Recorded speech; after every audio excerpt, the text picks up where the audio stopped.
जय श्री कृष्ण। राधे राधे। उत्पन्ना एकादशी का व्रत आ रहा है, तो आज अपने सुनेंगे उत्पन्ना एकादशी का महात्म्य। मार्गशीर्ष माह के कृष्ण पक्ष में आने वाली एकादशी को उत्पन्ना एकादशी के नाम से जाना जाता है। मान्यता है कि इसी दिन से एकादशी के व्रत शुरू किए जाते हैं। तो जो भी विष्णु भक्त एकादशी का व्रत रखना चाहते हैं वो इस एकादशी के महात्म्य को एक बार अवश्य सुने। तो पूरे श्रद्धा भाव से कहिए, लक्ष्मीपति नारायण की जय हो। आप सभी विष्णु भक्त कमेंट बॉक्स में विष्णु जी का जयकारा जरूर लगाएं। अगर मीरा भक्ति चैनल पर नए हैं तो इसे सब्सक्राइब करके वीडियो को ज़्यादा से ज़्यादा शेयर करें। श्री हरि आपकी सारी मनोकामनाएं पूर्ण करे।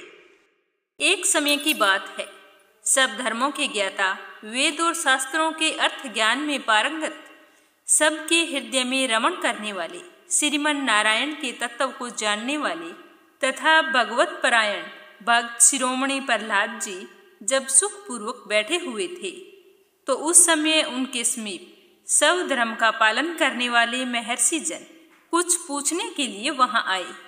महर्षियों ने कहा कि प्रहलाद जी, आपको प्रणाम है, हम आज आपसे कुछ पूछने की इच्छा रखते हैं। तो उन्होंने कहा कि निसंकोच कहिए।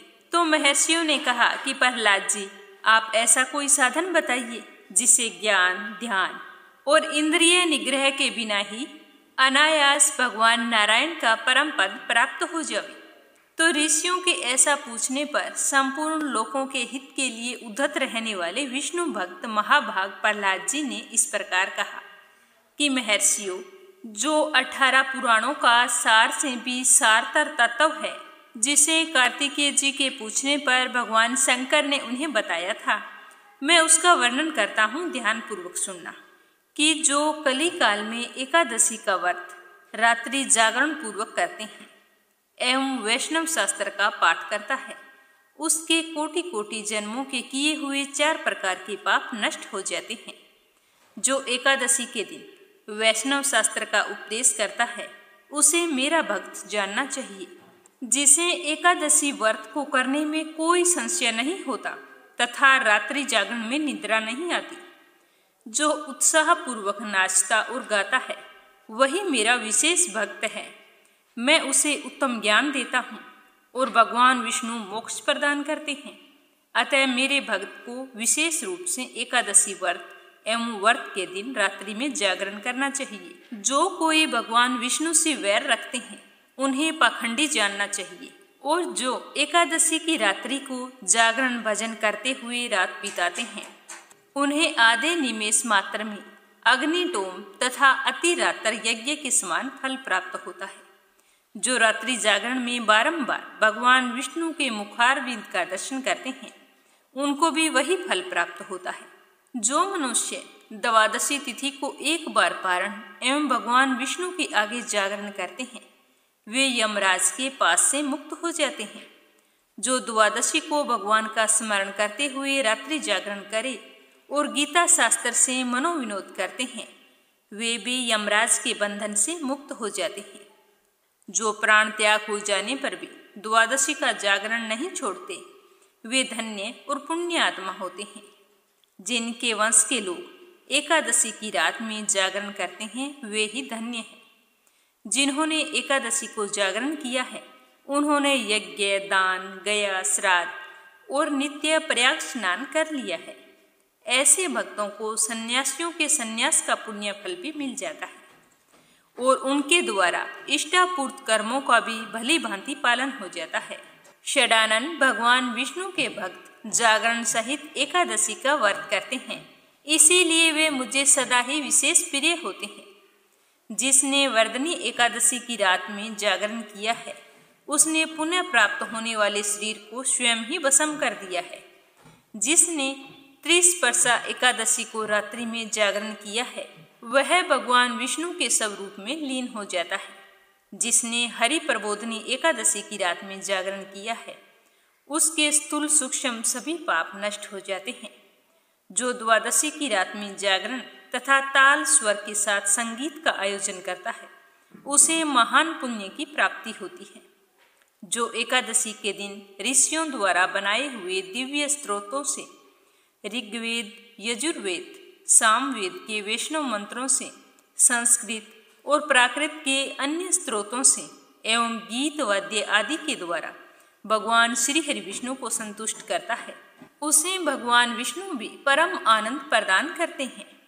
जो एकादशी की रात में भगवान विष्णु के आगे वैष्णव भक्तों के समीप गीता और विष्णु सहस्त्र नाम का पाठ करता है, वह उस परम धाम में जाता है जहाँ साक्षात भगवान नारायण विराजमान है। पुण्य में भागवत तथा स्कंद पुराण भगवान विष्णु को अत्यंत प्रिय है। मथुरा और वज्र में भगवान विष्णु के बाल चरित्र का वर्णन किया गया है। उसे जो एकादशी की रात में भगवान केशव का पूजन करके पढ़ता है, उसका पुण्य कितना है यह मैं भी नहीं जानता, कदाचित भगवान विष्णु ही जानते हों। हे पुत्र, भगवान के समीप गीत, नृत्य तथा स्तोत्र पाठ आदि से जो फल प्राप्त होता है, वही कली काल में श्री हरि के समीप जागरण करते समय विष्णु सहस्त्र नाम, गीता तथा श्रीमद् भागवत का पाठ करने से सहस्त्र गुना होकर मिलता है। जो श्री हरि के समीप जागरण करते समय रात में दीपक जलाता है, उसका पुण्य 100 कल्पों में भी नष्ट नहीं होता।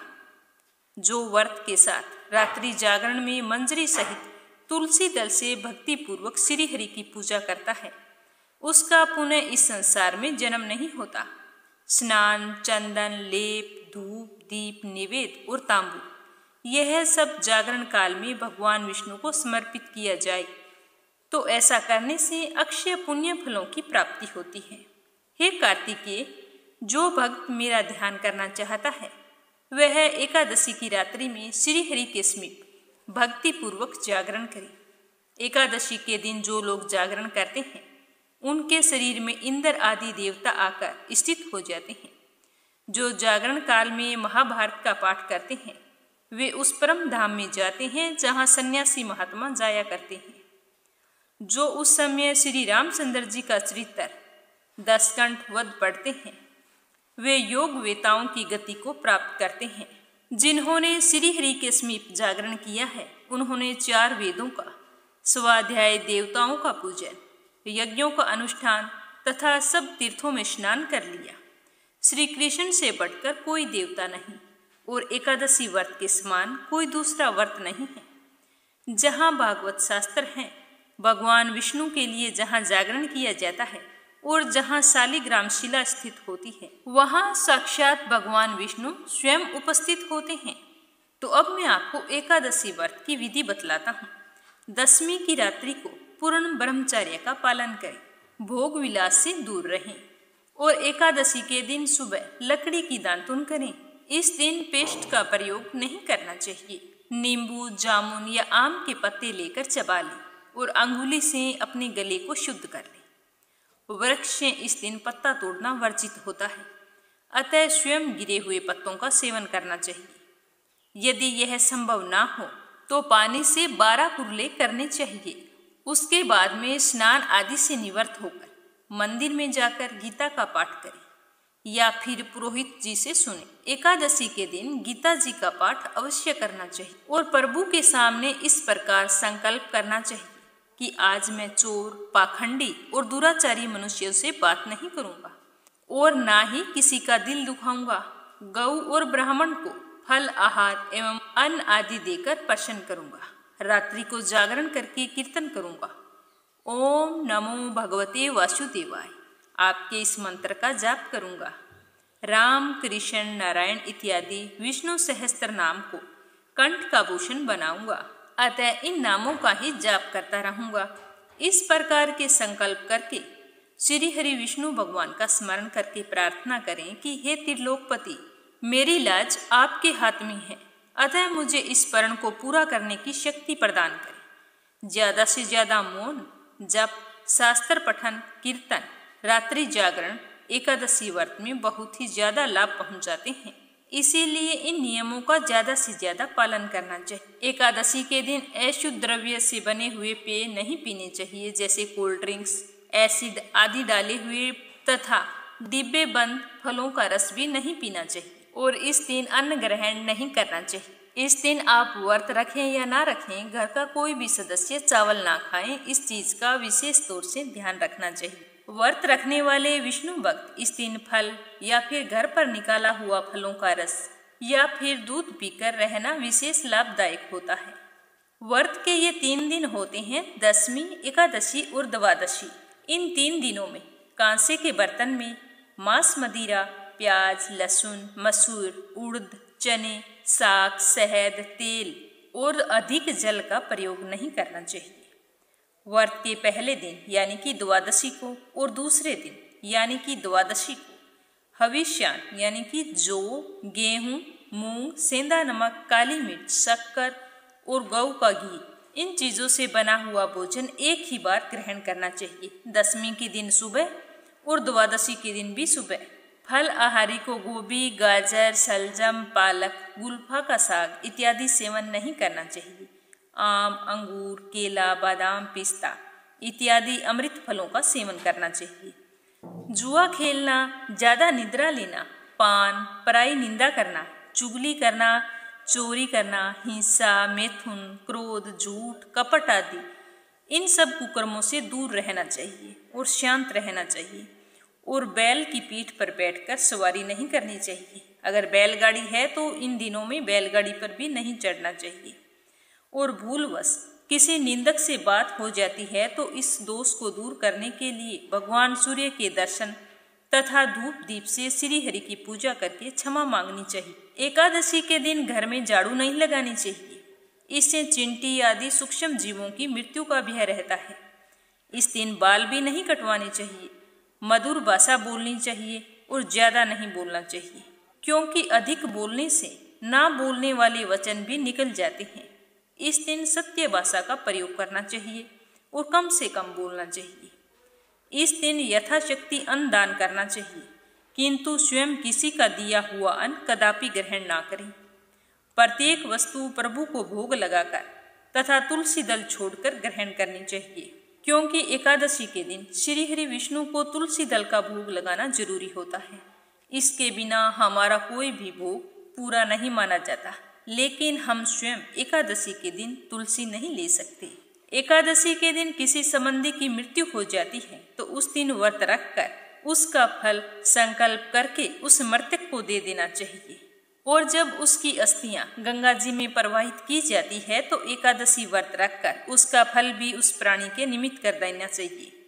प्राणी मात्र को अंतर्यामी का अवतार समझकर किसी से छल कपट नहीं करना चाहिए। अपना अपमान करने या कटु वचन बोलने वाले पर भी भूल कर भी इस दिन हमें क्रोध नहीं करना चाहिए, क्योंकि उसे अपने कर्मों की सजा भगवान देते हैं, तो हम बीच में पड़ने वाले कौन होते हैं, यह सोचकर सदैव चुप रहना चाहिए। संतोष का फल सर्वदा मधुर होता है। मन में सभी के प्रति दया भाव रखना चाहिए।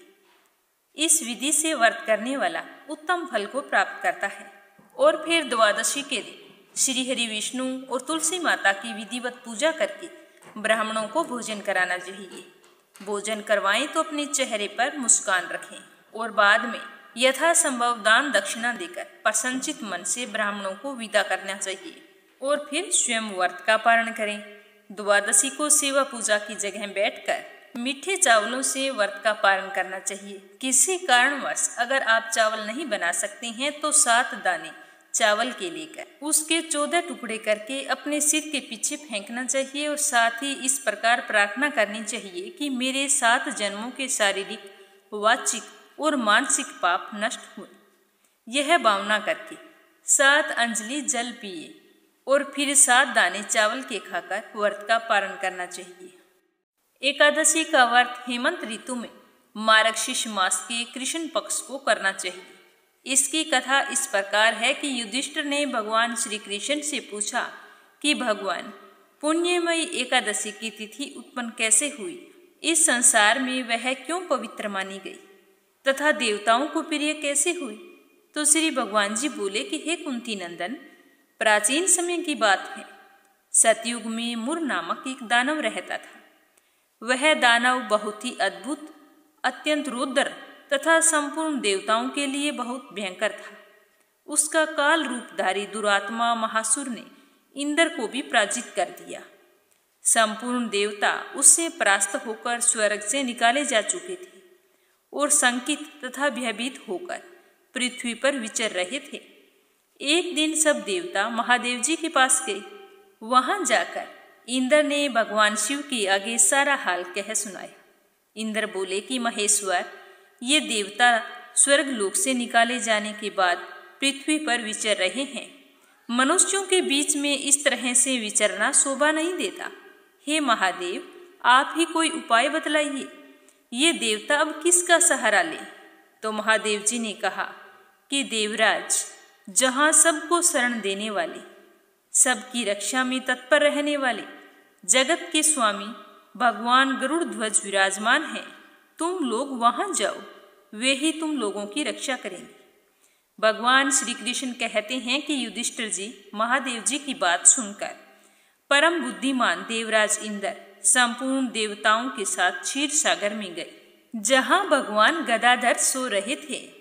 तो इंद्र ने वहां जाकर हाथ जोड़कर उनकी स्तुति की और बोले कि हे देव देवेश्वर, आपको नमस्कार है। देव, आप ही पति, आप ही मति, आप ही हर्ता और आप ही कारण हैं। आप ही सब लोगों की माता और आप ही जगत के पिता हैं। देवता और दानव दोनों ही आपकी वंदना करते हैं। पुंडरीकाक्ष, आप दैत्यों के शत्रु हैं। मधुसूदन, आप हम लोगों की रक्षा कीजिए। हे प्रभु जगन्नाथ, अत्यंत उग्र स्वभाव वाले महाबली मुर नामक दैत्य ने इन संपूर्ण देवताओं को हराकर स्वर्ग से बाहर निकाल दिया है। भगवान, हे देवेश्वर, शरणागत वत्सला, सारे देवता भयभीत होकर आपकी शरण में आए हैं। दानवों का विनाश करने वाले कमल नयन भक्त वत्सल देवेश्वर जनार्दन, हमारी रक्षा कीजिए, रक्षा कीजिए। हे भगवान, शरण में आए हुए देवताओं की सहायता कीजिए। तो इंद्र की बात सुनकर श्री हरि विष्णु भगवान बोले कि देवराज, यह दानव कैसा है, उसका रूप और बल कैसा है, तथा उस दुष्ट के रहने का स्थान कहाँ है? तो इंद्र बोले कि हे देवेश्वर, पूर्व काल में ब्रह्मा जी के वंश में तालजंग नामक एक महान असुर उत्पन्न हुआ था, जो अत्यंत भयंकर है। उसका पुत्र मुरदैत्य के नाम से विख्यात है। वह भी अत्यंत उत्कट, महापराक्रमी और देवताओं के लिए बहुत भयंकर है। चंद्रावती नाम से प्रसिद्ध एक नगरी है, उसी में वह स्थान बनाकर निवास करता है। उस दैत्य ने सारे देवताओं को परास्त करके स्वर्ग लोक से बाहर बिठा दिया है और उसने एक दूसरे ही इंद्र को स्वर्ग के सिंहासन पर बैठाया है। अग्नि, चंद्रमा, सूर्य, वायु तथा वरुण भी उसने दूसरे ही बनाए हैं। हे जनार्दन, मैं सच्ची बात बता रहा हूँ। उसने सब जगह पर दूसरों को नियुक्त कर लिया है। देवताओं को तो उसने प्रत्येक को अपने अपने स्थान से वंचित कर दिया है। तो इंद्र की यह बात सुनकर भगवान श्री हरि विष्णु को बड़ा ही गुस्सा आया। उन्होंने देवताओं को साथ लेकर चंद्रावती नगरी में प्रवेश किया। भगवान गदाधर ने देखा कि दैत्यराज बारंबार गर्जना कर रही हैं और उससे परास्त होकर संपूर्ण देवता दसों दिशाओं में भाग रहे हैं। अब वह दानव भगवान विष्णु को देखकर बोला कि खड़ा रहे, खड़ा रहे। उसके यह ललकार सुनकर भगवान विष्णु के नेत्र क्रोध से लाल हो गए। वे बोले कि अरे दुष्ट दुराचारी दानव, मेरी इन भुजाओं को देख। यह कहकर भगवान श्री हरि विष्णु ने अपने दिव्य बाणों से सामने आए दुष्ट दानवों को मारना शुरू कर दिया। तो दानव भय से भयभीत हो उठे। हे पांडुनंदन, तत्पश्चात श्री हरि विष्णु ने दैत्य सेना पर चक्र का प्रहार किया। तो उस प्रहार से छिन्न भिन्न होकर सैकड़ों योद्धा मौत के मुख में चले गए। इसके बाद भगवान मधुसूदन बद्रिका धाम को चले गए। वहां सिंहावती नाम की एक गुफा थी जो 12 योजन लंबी थी। हे पांडुनंदन, उस गुफा में एक ही दरवाजा था। भगवान विष्णु उसी में सो गए। वह मुर दैत्य भगवान को मार डालने के उद्देश्य से उनके पीछे पीछे तो लगा ही था, तो उसने भी गुफा में प्रवेश कर लिया। वहां भगवान को सोते हुए देखकर उसे बड़ा ही हर्ष हुआ। उसने सोचा कि यह दानवों को भय देने वाला देवता है, इसीलिए कोई संदेह नहीं, आज मैं इसे मार डालूंगा। दानव के इस प्रकार विचार करते ही भगवान विष्णु के शरीर से एक कन्या प्रकट हुई, जो बड़ी ही रूपवती, सौभाग्यशालिनी तथा दिव्य अस्त्र शस्त्रों से सुशोभित थी। वह भगवान श्री हरि विष्णु के तेज के अंश से उत्पन्न हुई थी। उसका बल और पराक्रम महान था। तो दैत्यमुर ने उस कन्या को देखा। कन्या ने युद्ध का विचार करके दानव के साथ युद्ध के लिए याचना की। युद्ध छिड़ गया। कन्या सब प्रकार की युद्ध कला में निपुण थी, लेकिन वह महान असुर उस कन्या के हुंकार मात्र से ही जलकर राख हो गया। दानव के मारे जाने पर भगवान जाग उठे। उन्होंने दानव को धरती पर इस प्रकार निष्प्राण पड़ा देखकर कन्या से पूछा कि मेरा यह शत्रु अत्यंत उग्र और भयंकर था, इसका वध किसने कर दिया? तो वह कन्या बोली कि हे स्वामिन, आपके ही प्रसाद से मैंने इस महादैत्य का वध किया है। तो श्री भगवान जी ने कहा कि कल्याणी, तुम्हारे इस कर्म से तीनों लोकों के मुनि और देवता आनंदित हुए हैं। अतः तुम्हारे मन में जैसी भी इच्छा हो उसके अनुसार मुझसे कोई वर मांग लो। देव दुर्लभ होने पर भी वह वरदान मैं पूरा करूंगा, इसमें कोई संदेह नहीं है, निसंकोच कहो। उस दिन एकादशी तिथि थी। उसने कहा कि हे प्रभु, यदि आप मुझ पर इतना प्रसन्न हैं तो मैं आपकी कृपा से सब तीर्थों में प्रधान, समस्त विघ्नों का नाश करने वाली तथा सब प्रकार की सिद्धि देने वाली देवी हूँ। हे जनार्दन, जो लोग आप में भक्ति रखते हुए आज के दिन उपवास करेंगे उन्हें सब प्रकार की सिद्धि प्राप्त हो। हे माधव, जो लोग उपवास बिना भोजन के अथवा एक वक्त भोजन ग्रहण करके मेरे व्रत का पालन करें, उन्हें आप धन, धर्म और मोक्ष प्रदान करें। परम दयालु भगवान श्री हरि नारायण बोले कि कल्याणी, तुम जो कहती हो वह सब पूर्ण होगा। और आज एकादशी तिथि है तो तुम एकादशी माता के नाम से जानी जाओगी। तो ऐसा वरदान पाकर महाव्रता एकादशी बहुत ही प्रसन्न हुई। दोनों पक्षों की एकादशी समान रूप से कल्याण वाली होती है। इसमें शुक्ल और कृष्ण का भेद कभी नहीं करना चाहिए। यदि उदय काल में थोड़ी सी भी एकादशी, मध्य में पूरी द्वादशी और अंत में किंचित त्रयोदशी हो तो वह त्रिस्पर्शा एकादशी कहलाती है। ऐसी एकादशी भगवान को बहुत ही प्रिय होती है। यदि एक त्रिस्पर्शा एकादशी का उपवास कर लिया जाए तो 1000 एकादशी व्रतों का फल प्राप्त होता है। इस प्रकार द्वादशी में पारण करने पर 1000 गुना फल माना गया है। अष्टमी, एकादशी, षष्ठी, तृतीया और चतुर्दशी ये तिथि पूर्व तिथि से विद्ध हो तो इनमें व्रत नहीं करना चाहिए। परिवर्तनीय तिथि से युक्त होने पर ही इनमें उपवास का विधान है। पहले दिन में और रात में भी एकादशी हो तथा दूसरे दिन केवल प्रातःकाल एक दंड एकादशी भी रहे तो पहली तिथि का परित्याग करके दूसरे दिन की द्वादशी युक्त एकादशी को ही उपवास करना चाहिए। यह विधि मैंने दोनों पक्षों की एकादशी के लिए बताई है। जो मनुष्य एकादशी को उपवास करता है वह वैकुंठ धाम को जाता है, जहाँ साक्षात भगवान गरुड़ ध्वज विराजमान रहते हैं। जो भक्त हर समय एकादशी के महात्म्य का पाठ करता है उसे 1000 गौ दान पुण्य फलों की प्राप्ति होती है। जो कोई भक्त दिन या रात में भक्ति पूर्वक इस महात्म्य को सुनते हैं या पढ़ते हैं वे निसंदेह ब्रह्म हत्या आदि पापों से मुक्त हो जाते हैं। एकादशी के समान पाप नाशक व्रत कोई दूसरा नहीं है। अब अपने सुनेंगे लप्सी और तपसी की कहानी। इस कहानी को हर व्रत कथा के बाद में जरूर सुनना चाहिए। इस कथा को सुने बिना हमें हमारे व्रत और पूजा पाठ का पुण्य फल नहीं मिलता है। एक लप्सी था, एक तपसी था। तपसी हमेशा भगवान की तपस्या में लीन रहता था। लप्सी रोजाना 1.25 सेर की लापसी बनाकर भगवान को भोग लगाकर भोजन कर लिया करता था। एक दिन किसी बात को लेकर उन दोनों में कहा सुनी हो गई और दोनों जोर जोर से लड़ने लगे। तपसी कहने लगा कि मैं तो रोजाना भगवान की तपस्या करता हूँ, इसीलिए मैं बड़ा हूँ। तो लप्सी कहने लगा कि मैं रोजाना भगवान को 1.25 सेर की लापसी का भोग लगाता हूँ, इसीलिए मैं बड़ा हूँ। इस तरह कहते हुए वो दोनों जोर जोर से लड़ने लगे। तभी वहां से नारद जी गुजर रहे थे। दोनों को लड़ता हुआ देखकर वहां आ गए और उनसे पूछने लगे कि तुम दोनों लड़ क्यों रहे हो। तो तपसी ने खुद को बड़ा होने का कारण बताया और लपसी ने अपने बड़े होने का कारण बताया और कहने लगे कि अब आप ही हमारा फैसला कर दो।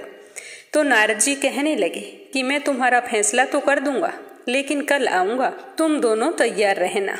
दूसरे दिन लपसी और तपसी नहा धोकर अपनी रोजाना की भक्ति करने आए तो नारद जी वहां पर छुपकर बैठे थे और उन्होंने सोने की एक एक अंगूठी उन दोनों के आगे रख दी। तपसी की नजर जब अंगूठी पर पड़ी तो उसने चुपचाप अंगूठी को उठाया और अपने पैर के नीचे दबा ली। लपसी की नजर उस अंगूठी पर पड़ी, लेकिन उसने ध्यान नहीं दिया। उसने रोजाना की तरह लापसी बनाई और भगवान को भोग लगाया, फिर स्वयं भोजन करने लगा। तो नारद जी उन दोनों के सामने आ गए तो देखते ही दोनों कहने लगे कि अब बताओ हम में से कौन बड़ा है। तो नारद जी कहने लगे कि लपसी ही बड़ा है। तो यह सुनकर तपसी को बड़ा ही आश्चर्य हुआ और वो कहने लगा कि मैं कितनी कठिन तपस्या करता हूँ, फिर भी आप कह रहे हैं कि लपसी बड़ा है। तो नारद जी ने कहा कि तुम अपने स्थान से खड़े हो जाओ। तो वो खड़ा हुआ तो उसके पैर के नीचे अंगूठी दिखाई पड़ी।